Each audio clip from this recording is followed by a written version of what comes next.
शंकर प्रभु। आदिनाथ मुनिनाथ आदि व्याधि अगमग मिटे, तुम पद में मम मान। चरण शरण है आपके, तारण तरण जिहाज। भवदधि तट तट ले चलो, करुणा कर जिन राज। बोलिए मंडी बामर के बड़े बाबा आदिम तीर्थंकर आदिनाथ भगवान की। मूनलाइट 1008 श्री चंदा प्रभु भगवान की। संत शिरोमणि आचार्य गुरुवर विद्यासागर जी महामुनि राज की। परम पूज्य मुनि श्री 108 दुर्लभ सागर जी महाराज की। पूज्य मुनि श्री 108 निरंजन सागर जी महाराज की। बोलिए परम पूज्य मुनि श्री चंदन सागर जी महाराज की। समस्त मुनि संघ की जय। भावना भवनाशनी होती है। भव को क्षय को करना है। भव यदि क्षय को प्राप्त कराना है, संसार से छुटकारा पाना है, तो बार बार इन भावनाओं को भावो जो हमें नर से नारायण बनाने में सक्षम है, जो हमारे जीवन को उन्नत करने में सक्षम है। विगत दिनों में हम उन्हीं 12 भावनाओं पर एक दूसरे का जो भाव है, चिंतन है, उसको हम यहाँ पर ले रहे हैं। आश्रव भावना में जो छेद थे, जिनसे कर्मों का आना होता था, वो अपन ने जाना। कल संवर भावना में उन छेदों को कैसे बंद किया जाए, यह भी अपन ने समझ लिया। लेकिन इतने मात्र से अपना कार्य चलने वाला नहीं है, क्योंकि जो पूर्व में हमारी जैसे नाव में छेद होता है, तो छेद तो अपन ने बंद कर दिया, लेकिन उसमें पानी भरा है। उस पानी को जब तक बाहर नहीं निकालेंगे, तब तक नाव आगे नहीं बढ़ेगी। आज उसी निर्जरा तत्व या निर्जरा भावना की अपन चर्चा करने के लिए यहाँ बैठे हैं। निर्जरा बिना हम पूर्व के जो संचित कर्म हैं उनको झड़ा नहीं सकते, क्योंकि निरंतर और सम्यक दृष्टि की स्थिति तो भगवती आराधना में एक आता है चंचुचुट कर्म, है ना, या गज स्नानवत। ये जल्दी समझ में आ जाएगा। समय सार में गज स्नानवत मतलब जिस प्रकार से हाथी होता है, तालाब में जाता है, स्नान करता है, थोड़ी देर में ही बाहर आता है और फिर से मिट्टी या धूल अपने शरीर पर डाल लेता है। ऐसा ही स्थिति होती है सम्य दृष्टि की। चंचुचुट कर्म का मतलब होता है, आपने मथानी देखी होगी, तो महिलाएं जो मथानी चलाती हैं, जब नवनीत निकालने के लिए छाछ बनाते हैं, दही को मंथन करती हैं, तो एक तरफ से रस्सी जो है बाहर की ओर आ तो रही है, दिख रही है, लेकिन दूसरी ओर से उतनी ही लपट भी उसमें रही है। ये स्थिति हमारे साथ में है। इसलिए जो सामान्य से निर्जरा हो रही है, जिसको सभी पाठ निर्जरा कहते हैं, उससे काम चलने वाला नहीं है। वो तो अभी आप लोग कर्म उदय में आता है और चला जाता है। जब तक हम पुरुषार्थ पूर्वक नहीं करेंगे, तब तक हम कर्मों से छुटकारा पा नहीं पाएंगे। इतने सारे हमारी स्थिति ऐसी ही है कि मान लीजिए 10 लाख रुपए का पहले से ऋण है, 10 लाख रुपए का ऋण है, 1 लाख रुपए की कमाई है, 1 लाख रुपए साल की कमाई है, महीने की कमाई है, और 3 लाख रुपए अपन को देना है, तो कभी वो ऋण हो पाएगा? कभी भी नहीं हो पाएगा, वो तो चढ़ता ही चला जाएगा। हमारे ऊपर भी कर्मों का ऋण इसी तरह से चलता जा रहा है।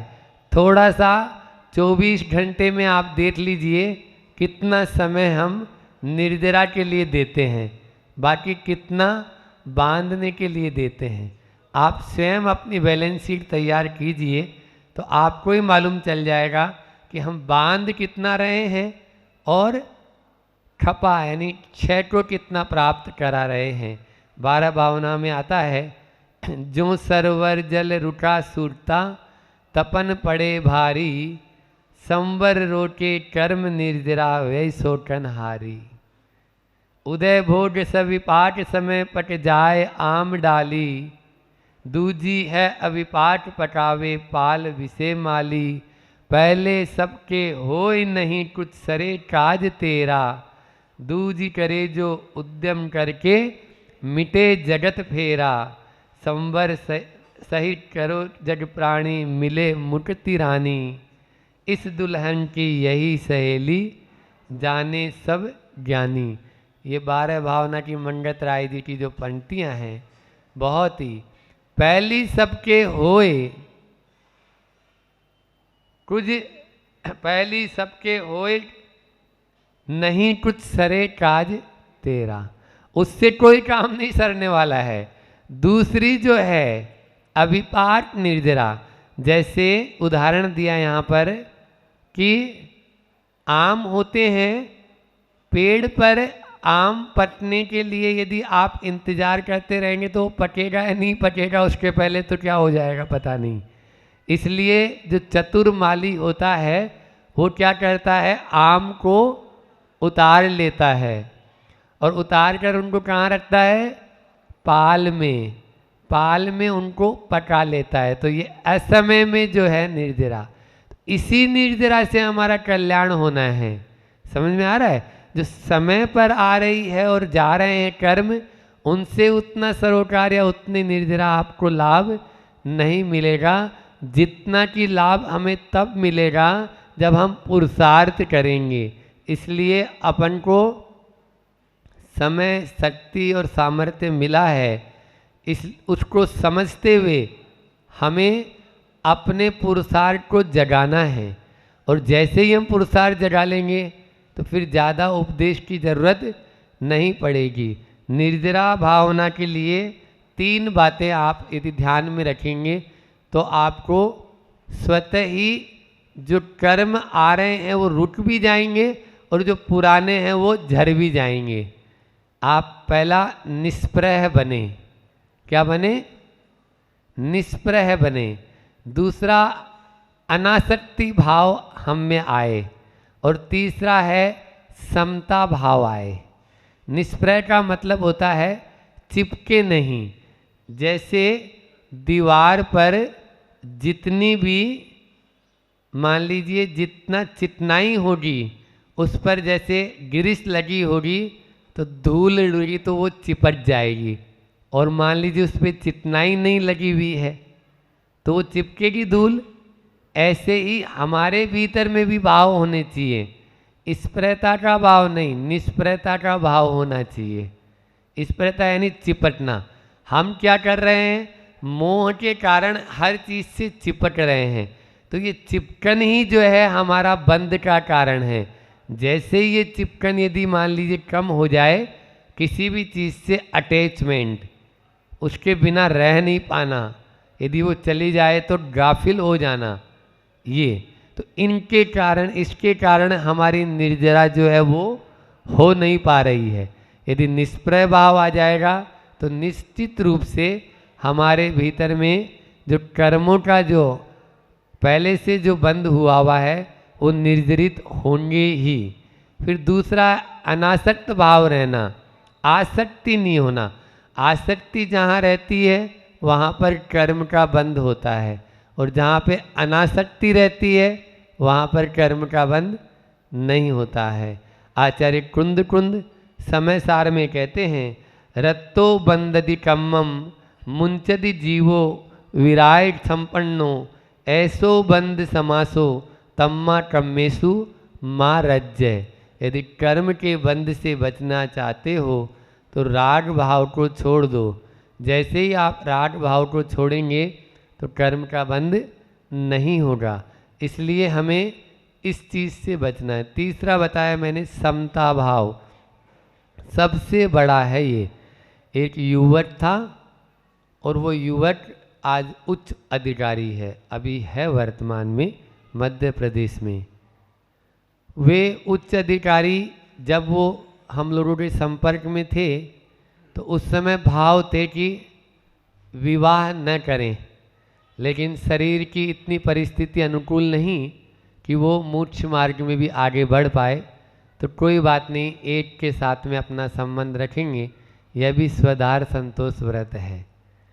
उसने एक लड़की से शादी कर ली, वो लड़की भी उसको ऐसी मिली कि वो उसी के लायक समझो, कोई दूसरा उसको झेल नहीं सकता। वो बिल्कुल धार्मिक और ये बिल्कुल अधार्मिक। वो लड़का उच्च अधिकारी जो, मान लीजिए थाली में आलू नहीं खाना है, वो चला के आलू ही पर से, कुछ भी नहीं। इतनी समता, मैं बोलता हूँ ना, गृहस्थ जीवन में भी लोग बहुत, हमारे तो 22 ही परिसय हैं, आपके तो पल पल में परिसय है। वो सामने अपना मौन से बिल्कुल भोजन कर ले, आलू की सब्जी उसको खाना नहीं है तो छोड़ दिया, छोड़ के अपना चले जाए। कई बार तो ऐसा हो कि केवल पानी पी के उड़ जाए, लेकिन चुप रहे, बिल्कुल कुछ भी नहीं बोले। एक बार की बात है, वो लोग आए महाराज जी के पास में, प्रमाण सागर जी के पास में, और उसकी तत्व चर्चा चल रही थी महाराज जी से, और देखा कि उसकी बेटी रोने लगी। पत्नी ने वहीं से आंखें दिखाई, वो चुपचाप उठ के पहले तुरंत चला गया। अब जो हम लोगों के सामने ही बोलना शुरू, चुप नहीं, वो लड़की बोलना शुरू, उसने धीरे से उसको गोद में लिया बेटिया को और चुप कराया और आके बैठ गया। महाराज जी ने पूछा क्या कर रहे हो? उसने बोला महाराज निर्जरा कर रहा हूँ। क्या बोला? निर्जरा कर रहा हूँ। ये है सही तत्व चिंतन, ये है। और आपको यकीन नहीं होगा, आज की तारीख में वो दोनों एक समान विचारधारा के हैं। वो और 2 कदम आगे हो गई धर्म के मार्ग में। यदि वो जवाब देता, समता नहीं रखता, तो और कुछ परिस्थितियां बन सकती थी। चाहता तो वो एक अधिकारी भी था, कुछ भी हो सकता था, लेकिन नहीं, उसने तत्व चिंतन यही असली उसने काम में लिया कि नहीं, समता रखना है मुझे। और समता से उसने विपरीत परिस्थिति वाले को भी अपने अनुकूल बना लिया। देखो, हम लाख कोशिश करें, जब तक हमें कोई बंधन में हम बंधे नहीं हैं, तब तक आप देख लीजिए, परख लीजिए, सब कर लीजिए। और जब बंधन में बन चुके हैं तो फिर जो मिला है उसको अपने अनुकूल बनाने की कोशिश कीजिए। ये एक यानी जो है ना समता, लाभ और हानि में समता रखना, जीवन और मरण में समता रखना, संयोग और वियोग में समता रखना। ये समता यदि हमारे भीतर में आ जाएगी तो हम भी आगे, और इसी के बल पर ही हम आगे बढ़ सकते हैं। जो भी साधु है चाहे श्रावक है, समता यदि नहीं रखेगा तो बिन आता है ना। समय सार में आचार्य श्री जी ने पद्यानुवाद किया, माँ सोपवास करना तन को सुटाना, आतापना दितपना तन को तपाना, सिद्धांत का मनन चिंतन और मौन धरना, ये व्यर्थ है श्रवण के बिन साम्य पाना। साम्य भाव यदि नहीं है तो ये व्यर्थ है, हमारे भी श्रवण के भी व्यर्थ है। इसलिए सुख में, दुख में, लाभ में, हानि में, संयोग में, वियोग में, सब में हमें समता ही रखना है। और समता निर्जरा भावना का सबसे मूल मंत्र है। यदि समता रख लिया, चाहे आप मंदिर में हो, चाहे आप मंडी में हो, चाहे आप दफ्तर में हो, चाहे आप घर में हो, समता यदि है तो आपके कर्मों की निर्जरा को कोई रोक नहीं सकता। और यदि समता नहीं है, बात बात में उखड़ जाते हैं, बात बात में हमारे अंदर में कसाई भड़क जाती है, तो कर्म बंध से आपको कोई भी बचा नहीं सकता। स्वयं तीर्थंकर भी आके खड़े हो जाएं तो वो भी आपको नहीं बचा पाएंगे, क्योंकि आपके अपने ही जो परिणाम हैं उन्हीं से बंद हो रहा है, और आपके जो परिणाम हैं उन्हीं से आपको उनका जो कर्म का जो बंद हुआ है उसको आप काट सकते हैं। आकुलता जो है वो कर्म बंध का कारण है, और निराकुलता निर्जरा भावना निर्जरा का कारण है। कर्मों की निर्जरा करना है तो निराकुल होना ही पड़ेगा। निराकुल हुए बिना हम बात बात में यदि आकुलित हो जाएंगे तो हम कर्मों के कभी भी काट नहीं पाएंगे। इसलिए हमें ज्ञान शक्ति अपना ज्ञान दीप तब तेल भर, घर सोदे ब्रह्मचोर, या विधि बिन नित से नहीं बैठे पूर्व चोर। ये 12 भावना में हम पढ़ते हैं। निर्जरा भावना में जो बैठे हुए चोर हैं उनको निकालना है। यदि बाहर उनको खदेड़ना है तो पहले आप ज्ञान का जो है दीपक जला लीजिए। ज्ञान आ जाएगा तो निश्चित रूप से ज्ञान, और फिर उसमें तेल भी डालना है। दीपक में तेल काय का डाला? तप का तेल। तप का तेल डालेंगे तो वैराग्य भाव आएगा। जैसे ही वैराग्य भाव आएगा तो जो पूर्व में बैठे हुए जो कर्म हैं वो घर को छोड़कर बाहर की तरफ भागेंगे। इसलिए लेकिन हम क्या कर रहे हैं? हम उल्टा करते हैं। हम जो है जितने भी कर्म जो हमने बांधे हैं उन कर्मों को और पोषण मिले, और उनको अच्छा मतलब माल मटेरियल मिले, और उनमें वृद्धि हो अनुभाग आदि में, स्थिति आदि में, तो उसको वैसा ही अपन खाद्य पदार्थ देते रहते हैं। निश्चित रूप से वो जाने वाला नहीं है। निर्जरा भावना का इतना ही अर्थ है कि यदि हमें आगे बढ़ना है, हमें मोक्ष मार्ग में बढ़ना है, यदि तो इन कर्मों से बचना है तो साम्य भाव रखेंगे, निष्प्रय भाव रखेंगे, अनासक्ति भाव रखेंगे, तो निश्चित रूप से इन कर्मों को तो ढीला होना ही पड़ेगा। इतना ही रखते हैं। बोलिए अहिंसा परमो धर्म की। श्री महामुनिराज की। परम पूज्य संधान सागर जी, निरंजन सागर जी महाराज की। परम पूज्य मुनि श्री 108 दुर्लभ सागर जी महाराज की। दुख के ऊपर अपनी चर्चा चल रही है, और कल 2-3 महत्वपूर्ण बातें हमने आपसे करी थी कि अब हमें अगर दुख से छूटना है तो पहली चीज़ बोली थी कि हम धर्म की शरण में पहुंच जाएं, देवशास्त्र गुरु की शरण में पहुंच जाएं, और दूसरी बात बोली थी एक्सेप्ट भाव, स्वीकार कर ले उनको। ये एक बात बहुत महत्वपूर्ण बोली थी। और दूसरी एक लाइन मैंने 2-3 बार रिपीट करी थी कि भविष्य में ऐसी कोई शांति विद्यमान नहीं है जो वर्तमान क्षण में नहीं हो। बस हमें देखना है कि वो शांति कहाँ है। अभी भी शांति है, हम उस शांति की खोज नहीं कर पा रहे हैं। वर्तमान में शांति छिपी है, लेकिन हम उस शांति को ढूंढ नहीं पा रहे हैं। हम समता भाव से दुखों को सहन करेंगे तो शांति अवश्य मिलेगी। अब प्रश्न ये उठता है कि दुख है, और अनेक उदाहरणों से भी बताया था कि दुख संसार से अलग नहीं है, संसार ही दुख रूप है, हम उसको अलग नहीं कर सकते हैं। स्वभाव है संसार का दुख रूप होना। ये तो एक बात है, दुख रूप होना स्वभाव है, लेकिन उसके बावजूद भी कर्म के उदय से दुख आता है, उसको भी आपने स्वीकार कर लिया। कर्म के उदय से आता है, उसको भी आपने मान लिया। लेकिन उसके बाद भी एक और महत्वपूर्ण कारण है, आप दुख को स्वयं आमंत्रित करते हैं। इनविटेशन कार्ड देते हैं, बुलाते हैं और दुख के रास्तों पर स्वयं पहुंचते हैं। कैसी बात कर रहे हैं महाराज जी। हाँ, जैसे आप शादी ब्याहों में क्या देते हैं, इनविटेशन कार्ड देते हैं ना, आइए पधारिए, आपका स्वागत है, आपको पूरी व्यवस्था मिलेगी, पूरा भोजन वोजन सब कराते हैं, आप पूरी व्यवस्था करते हैं। ऐसे ही आप अपने जीवन में दुख का आमंत्रण कार्ड बांटते रहते हैं, हमेशा 24 घंटे बांटते रहते हैं इनविटेशन कार्ड, आमंत्रण पत्रिका। आइए दुख, हम आपको स्वीकार करने को तैयार हैं। नहीं महाराज जी, ऐसा तो हम नहीं करते हैं। करते हैं आप उसी पे चर्चा करते हैं कि आप क्या करते हैं और किससे अपने को दुख प्राप्त होते हैं, कैसे आप दुखों को आमंत्रित करते हैं। आज अपन उस पर बात करेंगे। तो 10 बातें आपके सामने आज रखूँगा, 1 नहीं 2 नहीं, आपके जीवन से जुड़ी 10 बातें, जिन 10 बातों के कारण आप दुखों को बुलाते हैं। सबसे पहली बात, कोई भी काम समय से ना करना। कोई भी काम समय से ना करना।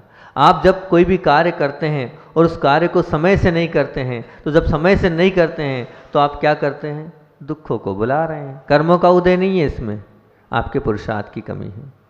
आप चाह कर नहीं कर रहे हैं, जो कार्य जिस समय करना था उस समय नहीं कर रहे हैं, तो निश्चित तौर से हमें दुख तो मिलेंगे। वो किसान अगर मान लो आषाढ़ चुक जाएगा तो क्या फसल लहाएगी उसके खेत में? नहीं, उसने वो समय छोड़ दिया। उस समय पर अगर वो उपयोग नहीं करेगा, जिस समय जो करना था आप वो नहीं कर रहे हो और दूसरे समय में कर रहे हो, तो कैसे आप सुखी हो सकते हो? आज की युवा पीढ़ी पढ़ने की बहुत अंदर से ललक है सबको, हमें पढ़ना है, कुछ बनना है और आगे बढ़ना है। बहुत अच्छा होना चाहिए, सबकी अपनी लाइफ है, भविष्य है और उस भविष्य के लिए सभी लोग सोच रहे हैं। लेकिन जिस समय पढ़ाई करना चाहिए आज उस समय पढ़ाई नहीं हो रही है। पढ़ाई कब हो रही है? रात को 11 बजे, 12 बजे, 1 बजे, 2 बजे तक पढ़ाई हो रही है। वो पढ़ाई का समय नहीं है। पढ़ाई का समय कब है?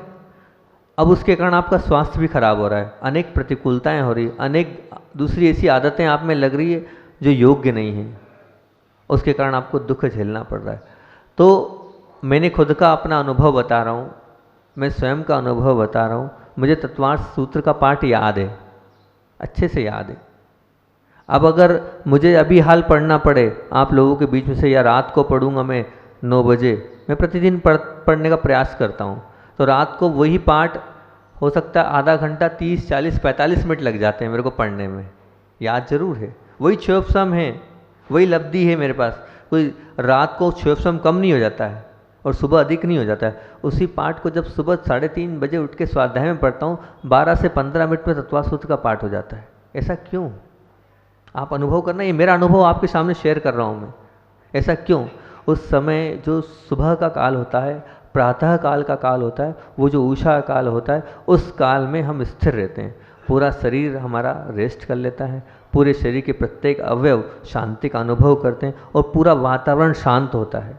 जो हम पढ़ाई 4 घंटे में रात में करेंगे या दिन में करेंगे, वो 1 घंटे में हो जाती है सुबह के समय। तो आप बहुत कम मेहनत में बहुत कुछ प्राप्त कर सकते हैं। और आप इतनी मेहनत दिन भर पढ़ रहे हैं, रात भर जग रहे हैं और उसके बाद सुबह सुबह सो रहे हैं और फिर 10-11 बजे उठ रहे हैं और उसके बाद भी फिर आप अपने लक्ष्य को प्राप्त नहीं कर पाते, तो दुख स्वयं प्राप्त कर रहे हैं। अब दुख को कौन बुला रहे हैं? आप स्वयं। आपने कार्य ऐसे किए, जो कार्य आपने किए वो योग्य नहीं है। जिस समय जो कार्य करना चाहिए, हमारे यहाँ सुबह को ही अध्ययन का काल बताया गया है।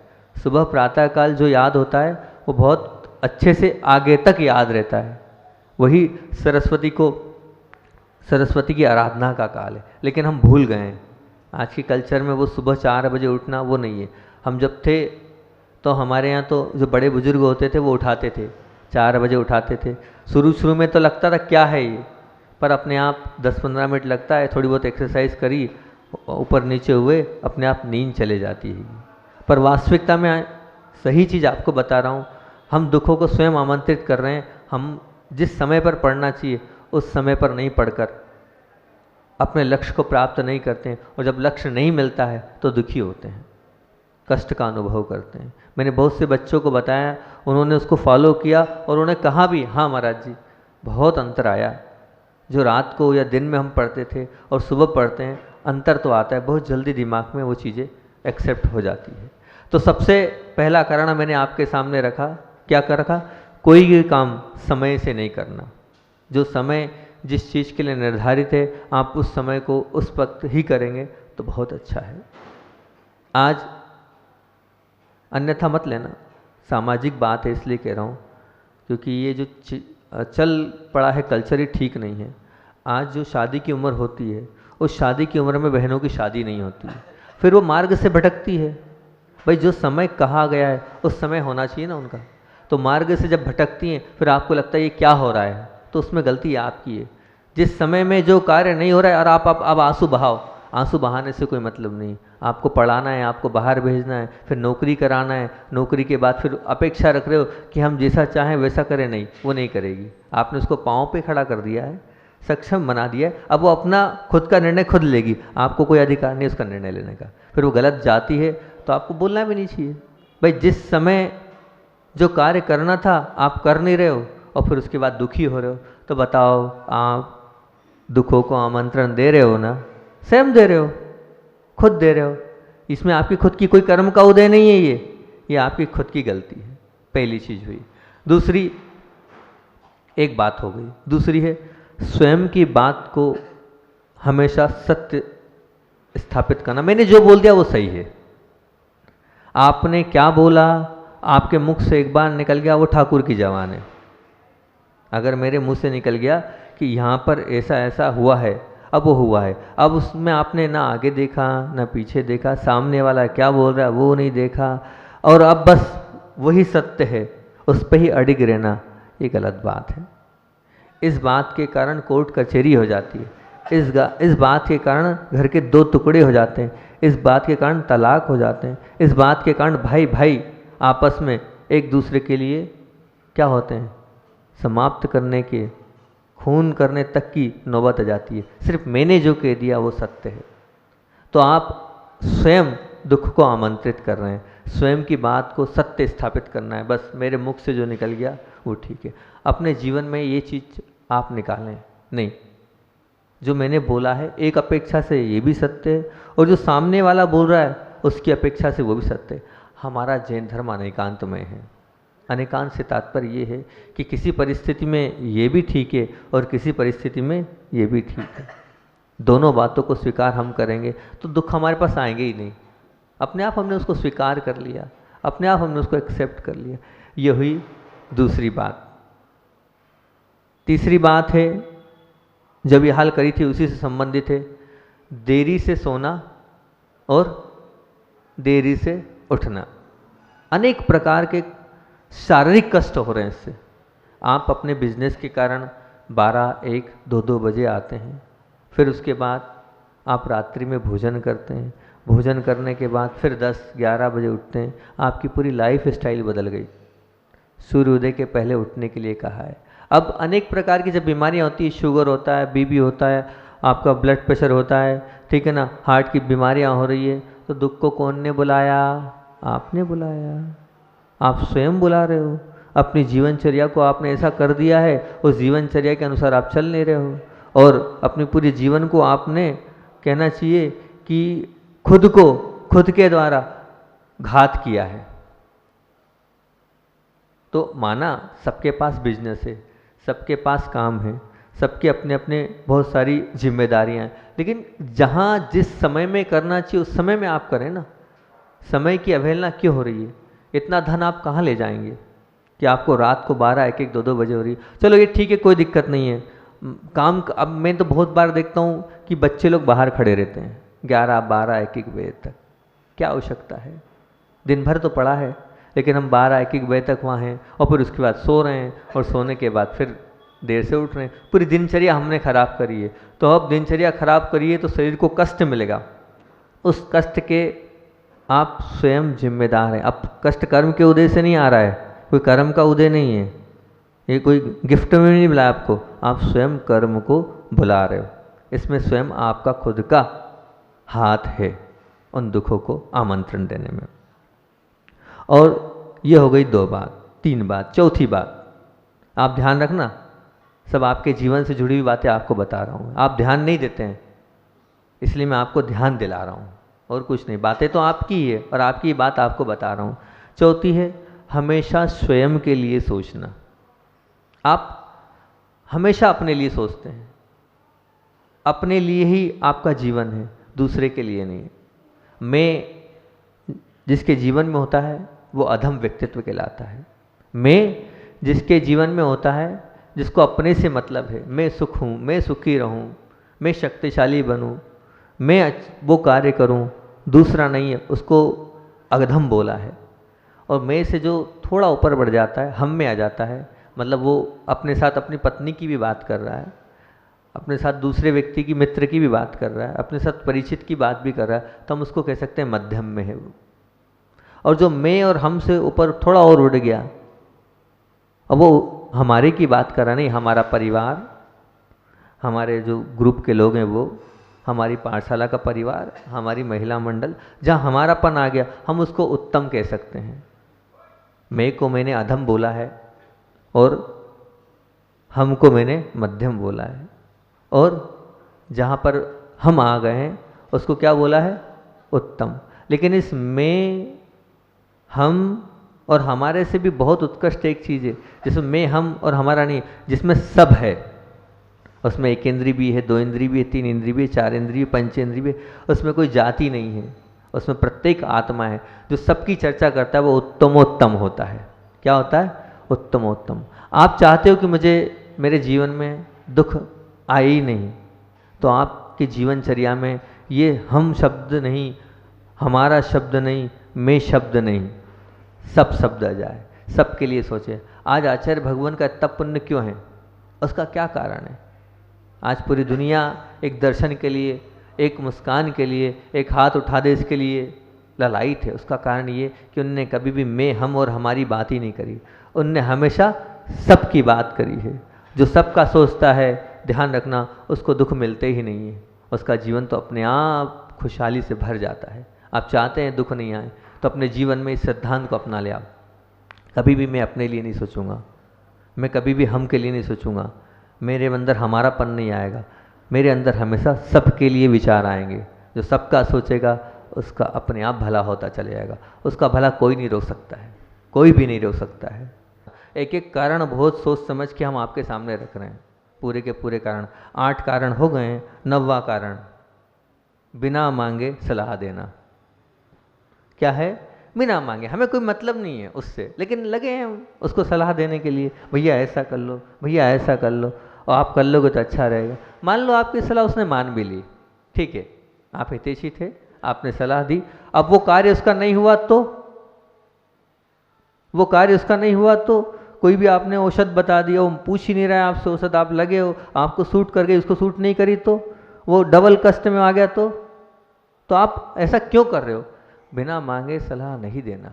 बिना मांगे आप सलाह दोगे, कष्टों में आओगे, अपने आप दुखों को इनविटेशन कार्ड दे रहे हो। नहीं, शांत रहो। आप सामने वाला आगे रह के निवेदन कर रहा है, हाँ भैया आप बताओ, तो बताओ, अन्यथा आपको बिल्कुल बताने के भाव ही नहीं रखना है, आगे रह के आगे होना ही नहीं है। ठीक है ना? तो ये हो गई 9वीं बात। और 10वीं बहुत महत्वपूर्ण बात है। 10 चीज़ आप अपने जीवन में याद रखना। बहुत अच्छी अच्छी 10 चीज़ चिंतन करके मैंने लिखी है ये 10 चीज़। ये 10वीं बात को भी याद रखना, भूतकाल के सुख को याद करके दुखित होना। क्या बोला हमने? भूतकाल के सुख को याद करके अंतरंग से दुखित होना। अब भूतकाल में कुछ चीज़ें थी, अब वो चीज़ें आज हमारे पास वर्तमान में नहीं हैं। अब वो चीज़ हमें मिल तो सकती नहीं है। अब जब वो चीज़ हमें मिल नहीं सकती है, तो उसको याद करके हम क्यों दुखित हों? तो अब आप दुख को स्वयं आमंत्रण दे रहे हैं। जो चीज़ नहीं है, जो चीज़ मिल नहीं सकती है, जिसकी प्राप्ति की कोई संभावना भी नहीं है, अब उन सब चीज़ों के विषय में हम चिंतन कर रहे हैं, उसी में लगे हुए हैं, उसी में अपने दिमाग को, अपने उपयोग को घुसा के रखे हैं, तो आप स्वयं तो दुख का, कष्ट का अनुभव कर रहे हैं। पूर्व की चीज़ों को याद कर कर अपने आप दुखित होकर आंसू बहा रहे हैं। ये दुख कर्म के उदय से नहीं आया है, ये दुख आपने स्वयं ने आमंत्रण दिया है। इसका इन्विटेशन कार्ड भी आपने स्वयं ने करा है। अब अपना समय हो रहा है, अधिक समय हो गया। आज 10 बातें बोली है मैंने, इन 10 बातों को फिर से एक बार रिपीट कर देता हूँ, आप ध्यान से सुनना। आचार्य श्री का आज रहने देते हैं। क्यों? वो आ गए? तो फिर आचार्य श्री का संस्मरण अपन कल देख लेंगे। एक बार फिर से 10 बातों आ रहे हैं ना, हाँ ठीक ठीक ठीक, 10 बातों को अपन ने उनको बुलाकर यहाँ पर, ठीक है ना, हम जब तक आगे कर रहे हैं तो 10 बातों को फिर से एक बार हम आपके सामने रखते हैं। पहली, ये 10 बात काय की आप समझ तो रहे हैं ना, क्या है 10 बातें? स्वयं दुख को बुलाने के लिए इनविटेशन कार्ड दे रहे हैं इन 10 बातों के माध्यम से। चिंतन है हमारा, आपको अच्छा लगे तो ठीक, ये मेरा पर्टिकुलर चिंतन है जो आपके सामने रख रहा हूँ मैं, आपको एक्सेप्ट करना तो ठीक है, नहीं तो कोई बात नहीं, अच्छा लगे तो उसको रख लेना। अच्छा इसी तो यही बोलते हैं, हम बोल रहे हैं, आपको अच्छा लगे तो स्वीकार कर लेना, नहीं लगे तो कोई बात नहीं। तो 10 बातें जो सोच के हमने लिखी है वो आपको बता रहा हूँ। कोई भी काम समय से ना करना, पहली चीज़। दूसरी चीज़, स्वयं की बात को सत्य बताना, जो हमने बोल दिया उसको सत्य। जैसे रावण ने अपनी अभिजय इसी में करी है कि वो जो मैंने कह दिया वो सत्य, तो स्वयं की बात को सत्य बताना। तीसरी, देर से सोना और देर से उठना। चौथी, हमेशा स्वयं के लिए सोचना, दूसरे के जीवन से उसे कोई मतलब नहीं। पांचवी, लेन देन में हिसाब ना रखना। छठवीं, किसी का विश्वास ना करना। सातवीं, किसी के लिए कुछ कहना फिर उसको पूरा नहीं करना। सातवीं। आठवीं, बिना कारण झूठ बोलना, बिना कारण, कोई कारण नहीं और हम झूठ बोल रहे हैं। नौवां, बिना मांगे सलाह देना। और 10वां, भूतकाल में जो सुख हैं उनको याद कर कर स्वयं दुखित होना, है ना, स्वयं दुखित होना। आ गए? तो इस प्रकार से इन 10 प्रकार के कारण आपके सामने रखे हैं। इन 10 प्रकार के कारणों से आप जितना बचने का प्रयास करेंगे उतना अच्छा है। दुख आते हैं, निश्चित आते हैं, वो कर्म के उदय से आते हैं, लेकिन आप स्वयं भी बुलाते हैं। अपने जीवन में इस चीज़ को भी याद रखना। कल जब मैंने चिंतन किया तो मैंने कहा मैं बोल तो रहा हूँ कर्म का उदय है, कर्म का उदय है, कर्म का उदय है, लेकिन सभी चीज़ें कर्म के उदय से नहीं आती है, सभी चीज़ें कर्म के उदय से नहीं आती। कुछ चीज़ें ऐसी जो हम स्वयं जबरदस्ती कर रहे हैं, उस पर चिंतन किया तो 1 2 3 4 5 10 पॉइंट हो गए। मैंने कोई बात नहीं, अच्छा है, 10 बातें अपन कल इस पे कर लेंगे। आप लोगों को अच्छी लगी है तो बहुत अच्छी बात है, अपने पास अपने जीवन में इसको उतारना और इससे कुछ ना कुछ सीख लेना।